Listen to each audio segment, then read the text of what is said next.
आठवडाभरापूर्वी ऐरोलीतील 10वीतील एका विद्यार्थिनीनं शाळेच्या मुख्याध्यापिकेनं केलेल्या अपमानामुळे आपल्या जीवनाची अखेर केल्याची घटना ताजी असतानाच घणसोली परिसरात घडलेल्या एका हृदयद्रावक घटनेनं परिसर हादरलाय।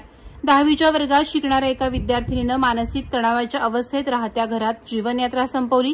शमिका नागेश गावडे वय 15 वर्ष असं या विद्यार्थिनीचं नाव आहे। या घटनेमागचे धक्कादायक कारण समोर आलंय। मिळालेल्या माहितीनुसार बुधवारी सायंकाळी विद्यार्थिनीचा क्लास दरम्यान एका मैत्रिणीसोबत किरकोळ कारणावरून वाद झाला होता। वाद मिटल्यावरही त्या मैत्रिणीनं हा प्रकार आपल्या आईला सांगितला। त्यानंतर महिलेनं विद्यार्थिनीला आपल्या घरी बोलावून घेतलं आणि तिला कठोर शब्दात सुनावलं।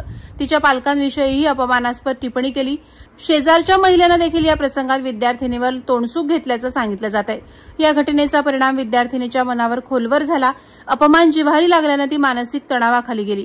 घरी परतल्यानंतर तिनं आपल्या राहत्या घरात स्वतःचं आयुष्य संपवण्याचा धक्कादायक निर्णय घेतला।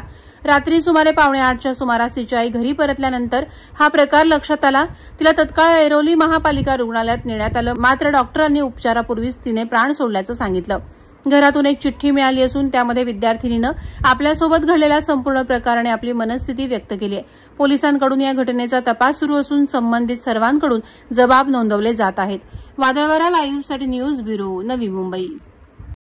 नवी मुंबई व रायगड जिल्ह्यातील ताज्या बातम्या आणि घडामोडींसाठी सबस्क्राईब करा वादळवारा लाईव्ह चॅनल आणि दाबा बेल आयकॉन।